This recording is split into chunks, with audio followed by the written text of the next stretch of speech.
City Noticias de las 8. Hola, hola, muy buenas noches. Un placer saludar a nuestra querida audiencia en la amada Bogotá, en Colombia, y en el mundo. 8 en punto. Aquí están los titulares de las principales City Noticias del día. Titulares. Disidencias de las FARC en Bogotá. Como Javier Barrero fue identificado este extorsionista del Frente Jorge Briceño Suárez, capturado en Galerías. Seguimientos City Noticias.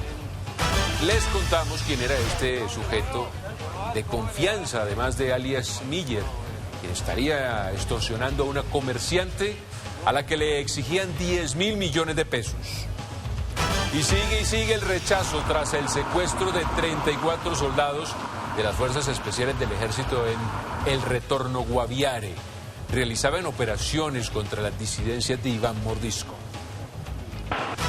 2 hombres con orden de captura para extradición a Estados Unidos fueron capturados en el sur de Bogotá. Serían parte de una banda dedicada a robar joyerías en ese país. 76.000 usuarios de Transmilenio perjudicados dejaron nuevas manifestaciones en Bogotá. Esta vez en la carrera séptima con calle 32, campesinos exigían al gobierno el cumplimiento en la entrega de tierras. Y crece la crisis por basuras en Bogotá. Visitamos 2 puntos críticos de arrojo clandestino de residuos en las localidades de Ciudad Bolívar y Rafael Uribe. Los vecinos lo señalan además como focos de inseguridad y plagas. Organismos de control le ponen la lupa a lo que se avecina con ese tema de las basuras luego de la decisión de la Comisión de Agua Potable CRA de rechazar el nuevo modelo presentado por el distrito. Y el 8 de septiembre comenzará la nueva etapa del retorno para los Emberá asentados en Bogotá. Está descartado por ahora el uso de ese famoso predio del IDEPAC en el Salitre como albergue.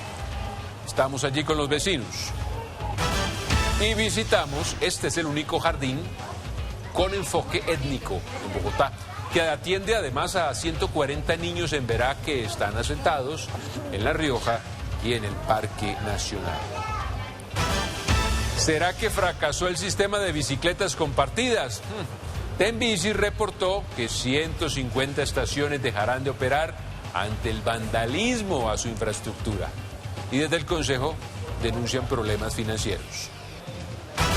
El aeropuerto El Dorado cumplió 65 años y estrenó un nuevo letrero turístico. La terminal se consolidó como el aeropuerto más importante de Latinoamérica, conectando 102 destinos.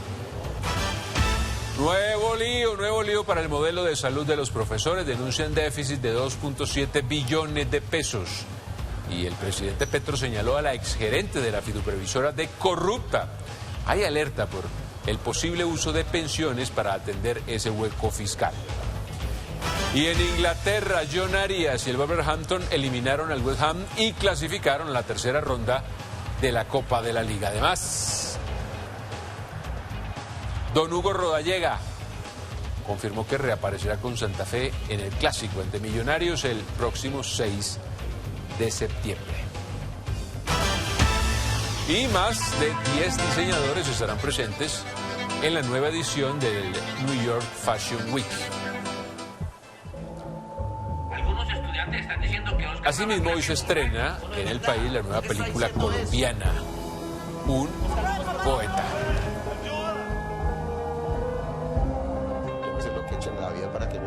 Estamos con fe, con esperanza y con mucho amor aquí en la City Noticias de las 8 por toda Bogotá. Bienvenidos. Noticia del día. 8:04 minutos, 10 grados Celsius. A esta hora la temperatura. Hablemos entonces de los 76.000 usuarios de Transmilenio perjudicados. Eso dejaron las nuevas manifestaciones hoy en Bogotá. Esta vez, carrera séptima, calle 32. Allí unos campesinos exigían al gobierno el cumplimiento en la entrega de tierras. Daniela, buenas noches. ¿Qué fue lo que pasó?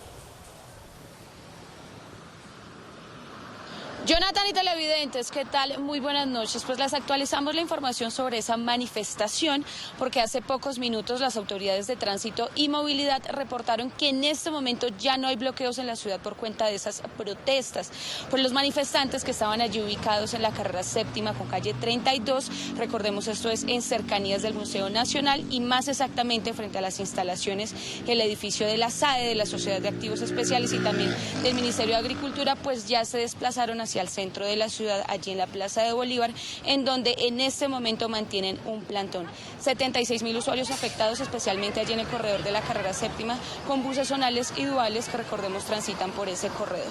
Aquí les tenemos el resumen de la jornada. La carrera séptima con calle 32 volvió a ser escenario de embotellamientos por movilizaciones. La interrupción del tránsito dejó 76.000 usuarios del transporte público afectados.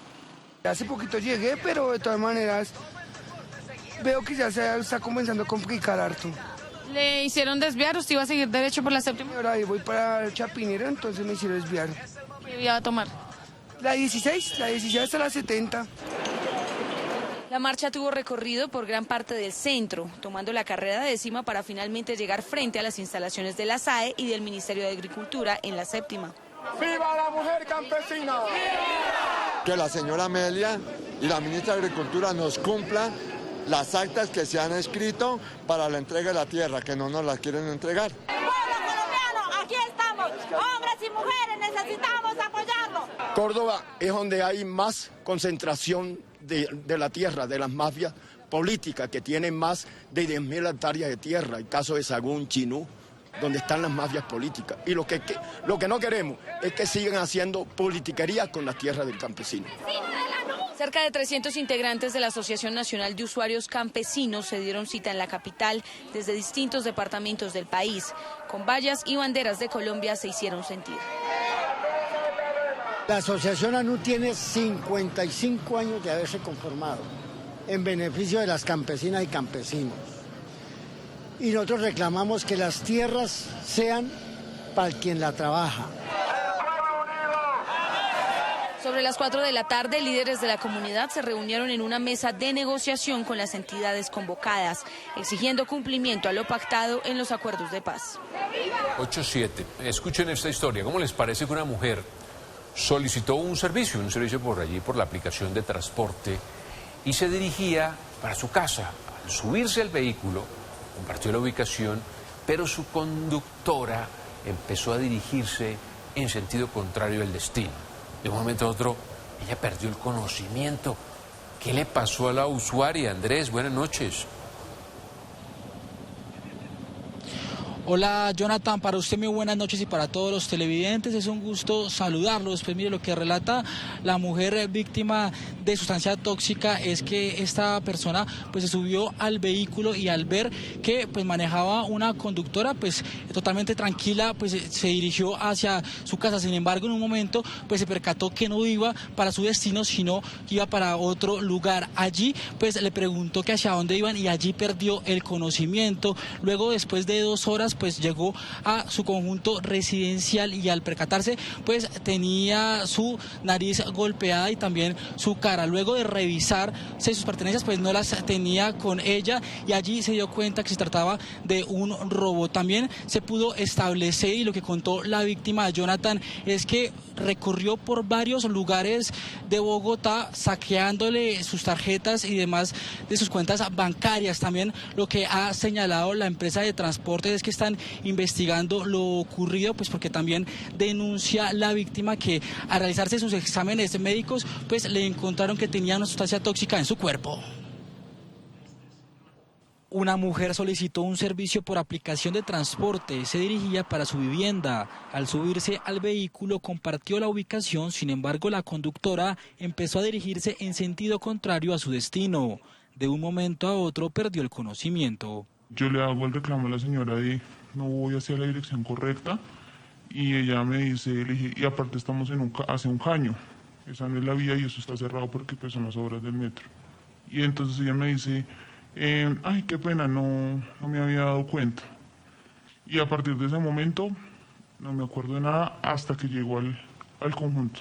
Relata que durante 2 horas recorrió la ciudad y luego la llevaron a su destino. Al bajarse se percató que estaba golpeada y le habían robado sus pertenencias, pero no le habían logrado saquear las cuentas bancarias. Después mi esposo llega como a la hora y empezamos a verificar información y pues los recorridos no son en el Google, pues lo tengo anclado al computador, no son los que deberían ser que es desde el quintal a mi casa, sino son a varios lados. Sale que me sale el aeropuerto, me sale Mundo Aventura, creo que porque ahí hay varios cajeros que están afuera, 3 cajeros más, me golpean la nariz, por eso tenía sangre.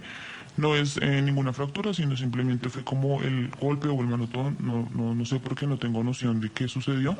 Aunque interpuso la denuncia, busca que las autoridades tomen medidas de seguridad para los usuarios que usan plataformas de transporte. Según el parte médico, le habrían suministrado una sustancia tóxica. El llamado polvo del diablo, le dicen ellos, que es como un poco de escopolamina, que digamos que no en un alto grado, porque lo que hacen es una pequeña dosis para que uno pueda hacer ciertas cosas, que hagan retenes, porque es que en horas de la mañana o en la noche, pues esto no pasa.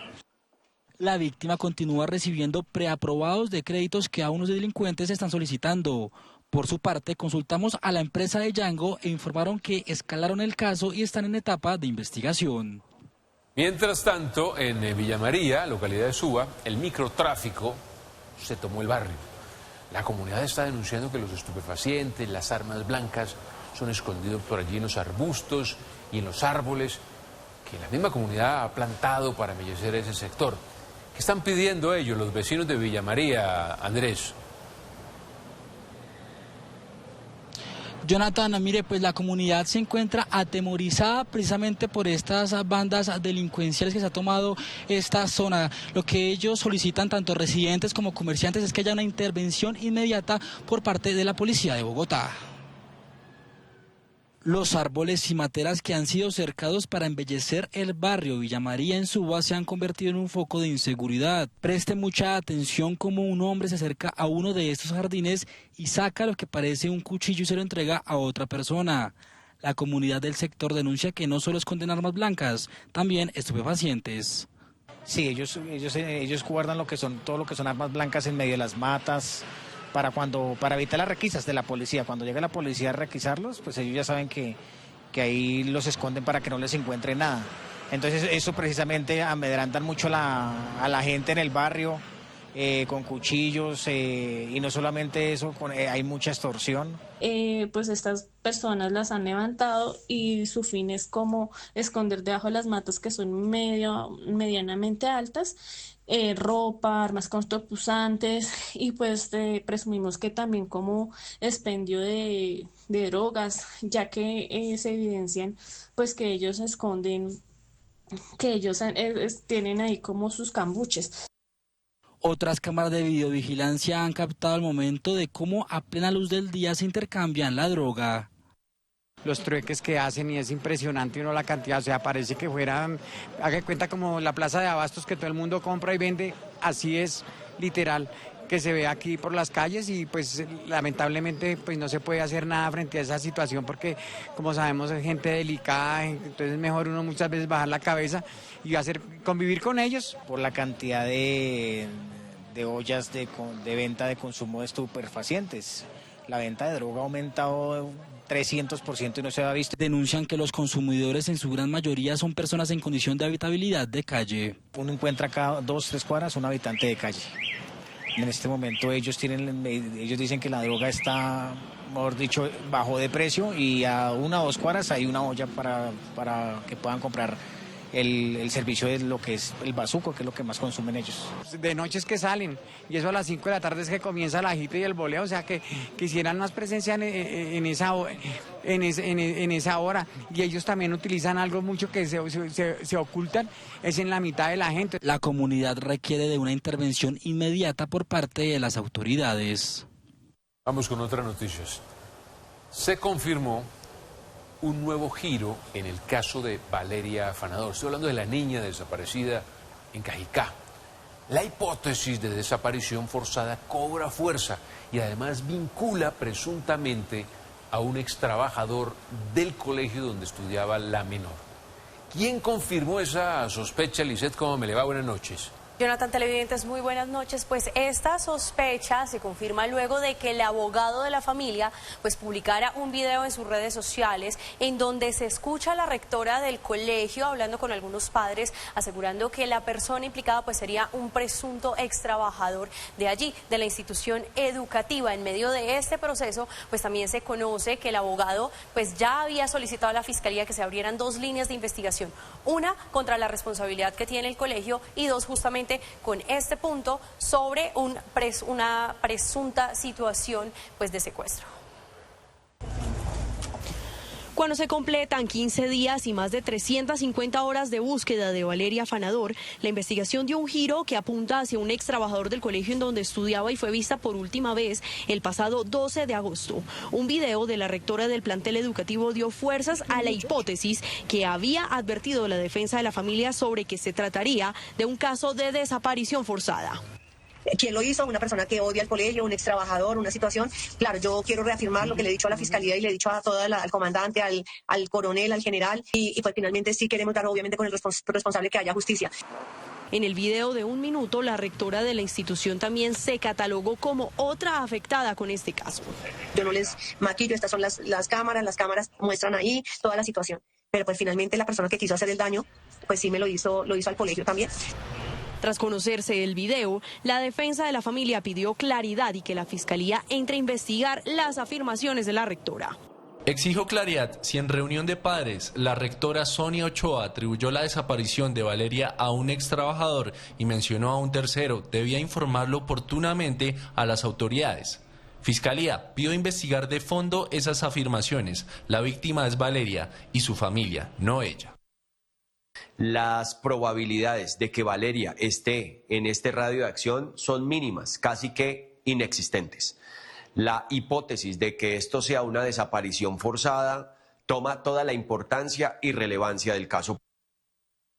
El abogado previamente en entrevista con City Noticias había advertido sobre la importancia de que la fiscalía abriera 2 líneas investigativas en el caso.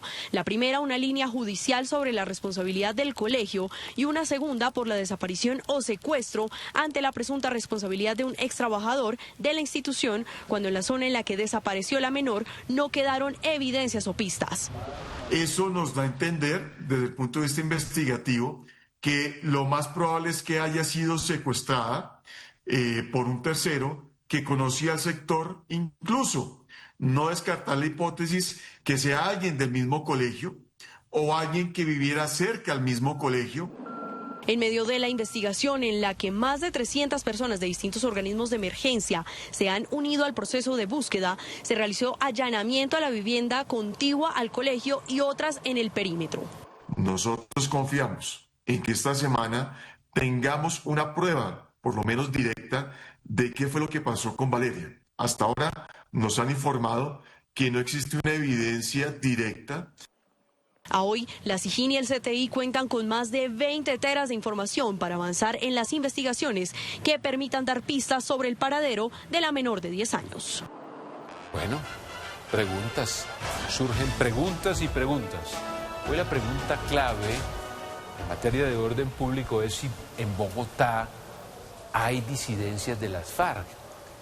Y lo digo por una captura, la captura de Javier Barrero. Este es el extorsionista del Frente Jorge Briceño Suárez, capturado hoy en Galerías, después de que intentara pedirle cerca de 10.000 millones de pesos a una comerciante de la capital. Ese es un seguimiento que hacemos a esta hora aquí en City Noticias. Don Andrés, cuéntenos, ¿qué análisis se hace? Jonathan, mire, lo que pudimos establecer es que Javier Giraldo Barrero Blanco es bogotano, nació el 15 de noviembre de 1985 y desde hace varios años integraba el Frente Jorge Suárez Briceño, que es una disidencia de las FARC allí en el departamento del Guaviare. Era la mano derecha de alias Miller.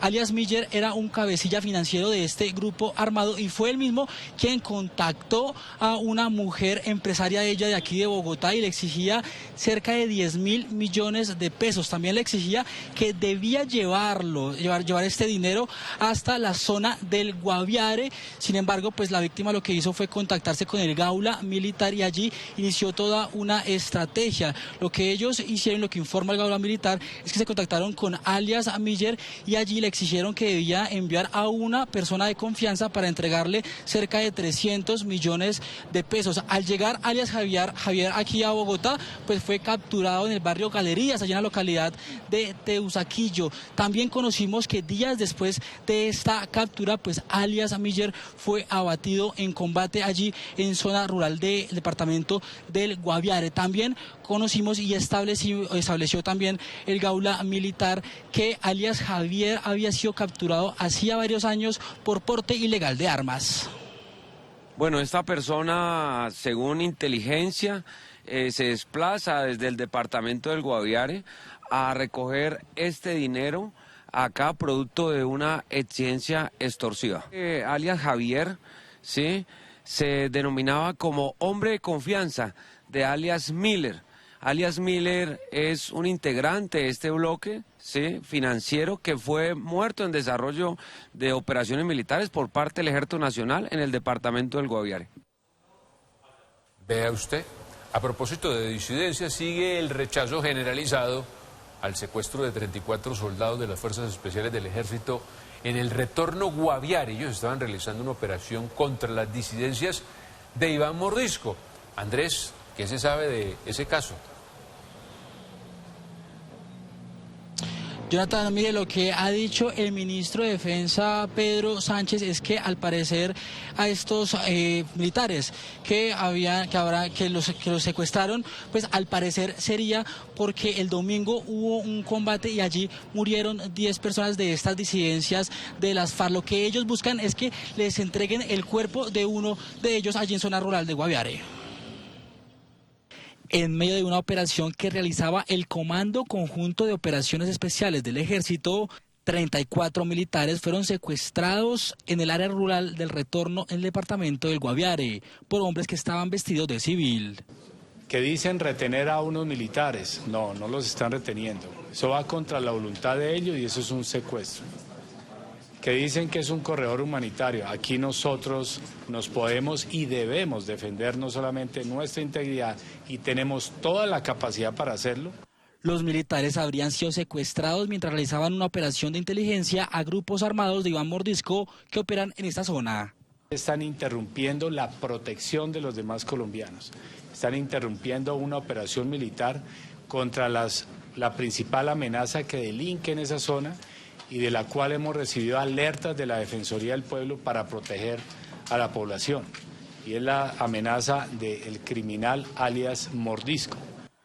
Al parecer, el secuestro también se habría dado por la muerte de alias Chito, quien murió en un combate el pasado domingo 24 de agosto y sería uno de los cabecillas principales del grupo armado. Y que era un alfil terrorista que tenía allá. Allá también hubo, incluyéndolo ahí, 10 muertos en desarrollo de operaciones militares, y 2 capturados, dentro de ellos un menor recuperado, y ya las investigaciones que se adelanten pues confirmarán toda la identidad de las personas o de las identidades de quienes participaron en esta actividad criminal. Según el ministro de Defensa, el combate habría durado más de 6 horas. Además, solicitó que liberen lo más pronto posible a los militares que se encuentran en cautiverio. Y en el sur de la ciudad fueron capturados 2 hombres. Ellos tenían orden de extradición por parte de los Estados Unidos. Harían parte de una banda delincuencial que se dedicaba a robar joyerías allí en el país estadounidense. Elvis Giovanni Guevara Quintero y Jaime Torres Castiblanco fueron capturados en Bogotá tras un seguimiento por parte de la Policía Nacional e investigadores del FBI de Estados Unidos. Estos 2 hombres, entre 2023 y 2024, habrían robado joyerías en diferentes ciudades del país estadounidense. Donde estas personas establecían o verificaban establecimientos de comercio de hurto de joyas, los cuales eran frecuentados por gente extranjera que compraba diamantes y relojes de alto valor. A sus víctimas las amenazaban con armas de fuego. Los hurtos oscilan por más de 4.6 millones de dólares.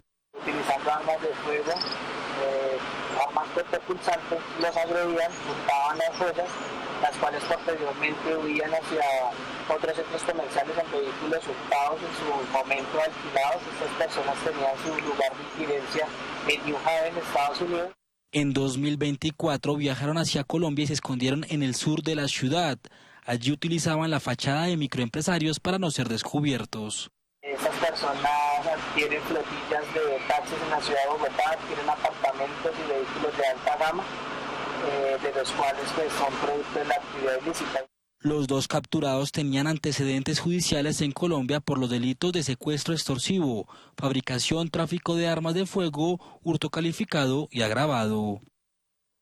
Bueno, y a propósito de estos hechos de terrorismo, la pregunta sobre si los atentados, extorsiones y ataques a la fuerza pública de finales del siglo pasado y comienzos de la década del 2000 volvieron a la realidad colombiana es el punto central de Sala de Redacción que modera don Mauricio Gallego. Buenas noches, ¿cómo me le va? Jonathan, buenas noches. Pues analizamos cómo está el país luego de los hechos que lo enlutaron la semana anterior. Las capturas recientes de disidentes e incluso en Bogotá se registraron precisamente. Y el secuestro y extorsión que definitivamente crecen a niveles del pasado. Se requiere un timonazo del gobierno, se desmantelaron las fuerzas militares. ¿Quiénes son los responsables? No se pierdan este capítulo de Sala de Redacción en todas nuestras plataformas digitales. ¿Volvimos al terrorismo de hace 20 y 30 años? En Sala de Redacción, con Andrés Nieto, director del Observatorio de Seguridad de la Universidad Central, y Marta Soto, editora de la unidad investigativa El Tiempo, se discutió sobre las consecuencias de los atentados en Cali y Antioquia, el secuestro de 34 soldados en el Guaviare y la captura de extorsionistas de las disidencias en Bogotá. Nunca se fue, el terrorismo ha estado, incluso este año se han registrado de manera formal 118 ataques, no todos han sido mediáticos, sino todo en la zona urbana, pero 118 ataques nos tienen que poner a pensar qué está pasando en el ámbito del ataque a la fuerza pública, pero sobre todo mensajes distintos, y es que ya no estamos frente a los grupos netamente ideológicos, sino a grupos que lo que buscan es precisamente enviar mensajes netamente políticos en el marco de la renta criminal. Para los panelistas, aunque el terror causa el mismo resultado de miedo e incertidumbre de esos años en el país y hasta el mismo origen, el de las drogas, hay diferencias. En esto sí me parece que hay que hacer una diferencia de entrada del narcoterrorismo de los 80 y los 90 con los que estamos viviendo ahora. Ajá. Porque en esa época era el cartel de Medellín que intentaba arrodillar literalmente al país, que quería evitar la extradición, y ahora, si bien estamos frente a otros hechos de terrorismo, son absolutamente diferentes, aunque el motor y la gasolina es la misma, que es el narcotráfico. La inteligencia militar se enfrenta a nuevas dinámicas de terrorismo. Los expertos aseguran que aunque se capturen cabecillas, siguen sucediendo atentados, porque funciona de forma más horizontal y no por núcleos como sucedía anteriormente. Hoy no estamos, y muy bien lo decía Marta, tras un gran cartel, ni mucho menos grupos que quieren llegar al Congreso o presentar una posibilidad de nuevo país, ni nada por el estilo. Aquí estamos es frente a empresas dedicadas a delinquir y mafias que evidentemente quieren permear y establecer tipo telaraña una red y ya no jerárquica. Se discutió la idea de que no hay una disposición del Estado para defender el territorio ni tampoco de los gobernantes. No hay ningún tipo de negociación y la paz total, lo ha admitido el propio presidente Gustavo Petro, pues no ha servido para nada. A mí me llama mucho la atención, por ejemplo, que el comisionado Tipatiño pareciera que estuviera desconectado incluso de otros miembros del propio gobierno. Sala de Redacción en todas nuestras plataformas digitales. Encuéntrenos en YouTube buscando Sala de Redacción City TV, en Spotify en la sección de podcast como Sala de Redacción City TV y en nuestra página web por medio del buscador Sala de Redacción.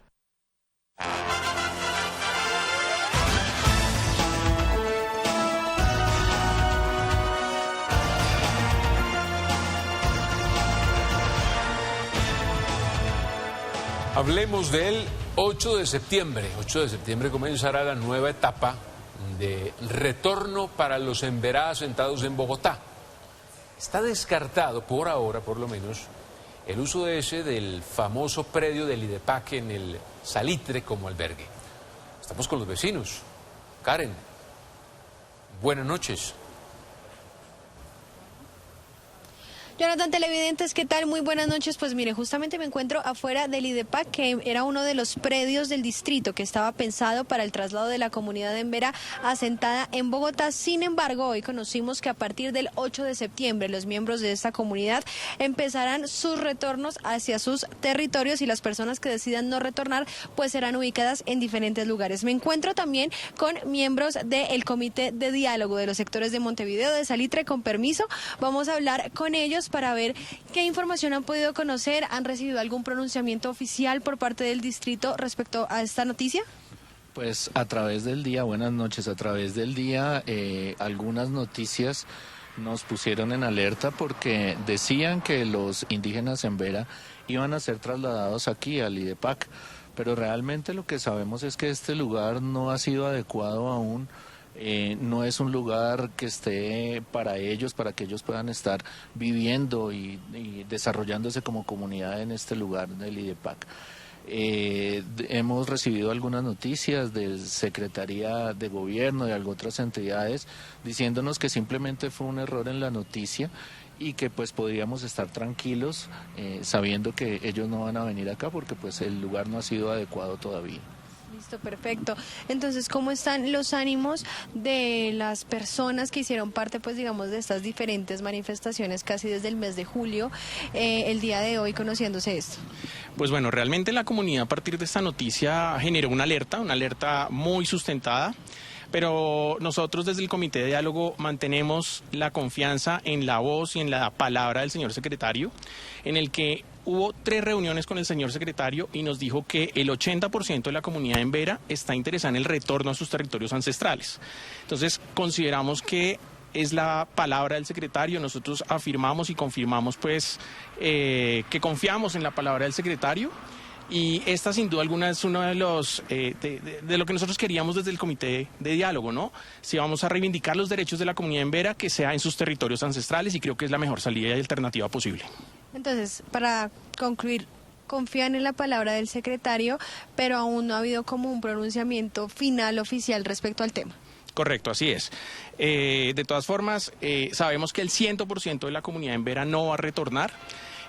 Sin embargo, también dicho por el mismo secretario, para que suceda algo en el IDEPAC viene un proceso administrativo muy complejo, porque el predio del IDEPAC está en comodato, necesitan autorizaciones del DADEP, del IDIGER, etcétera, y una contratación. Eso quiere decir que no es viable en este momento el predio del IDEPAC para ninguna reubicación de ningún embera aquí en el IDEPAC.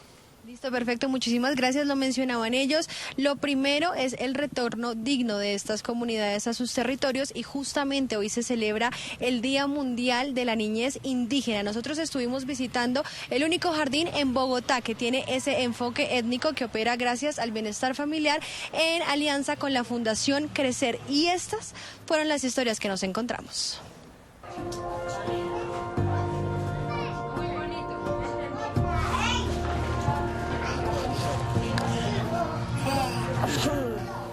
Hoy vinimos a conocer el único jardín en Bogotá con enfoque que atiende a 141 niños de la comunidad indígena Embera. ¡Hola!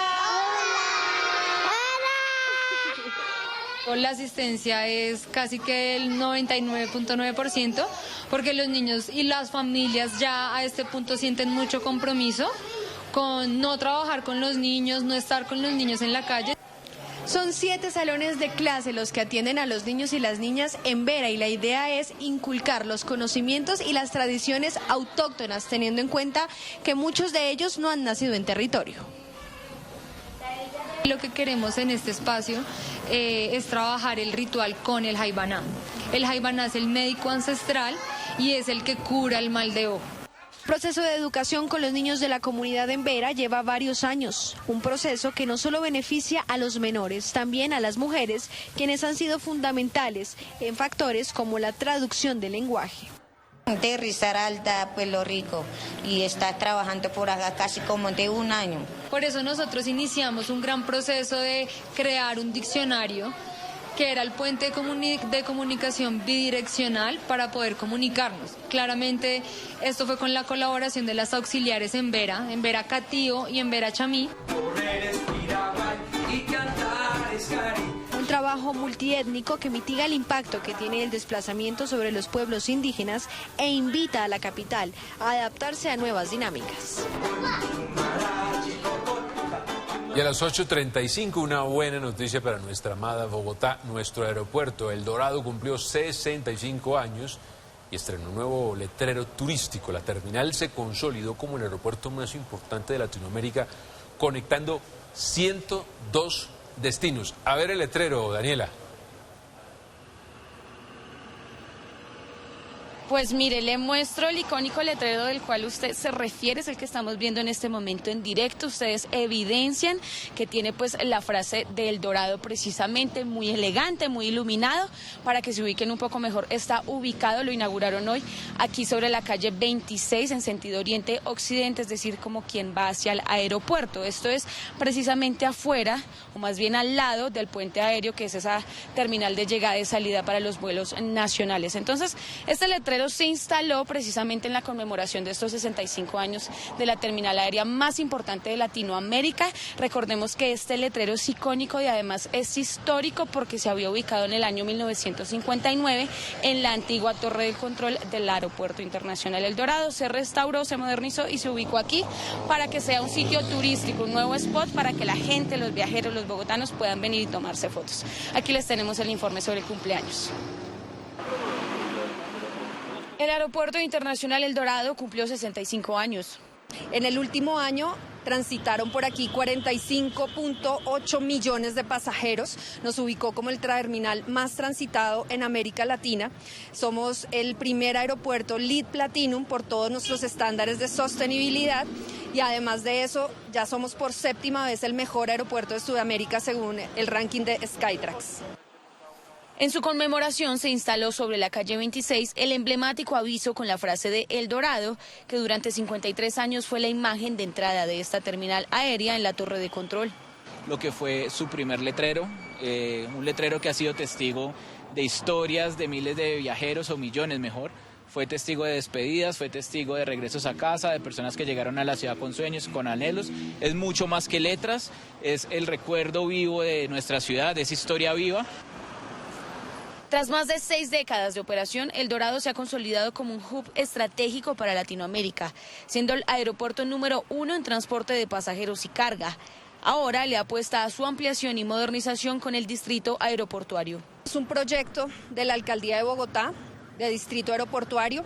Para nosotros como concesionario sigue ofreciendo el mejor servicio, la mejor experiencia para los casi 46 millones de pasajeros que pasan anualmente por El Dorado, seguir brindando las mejores experiencias.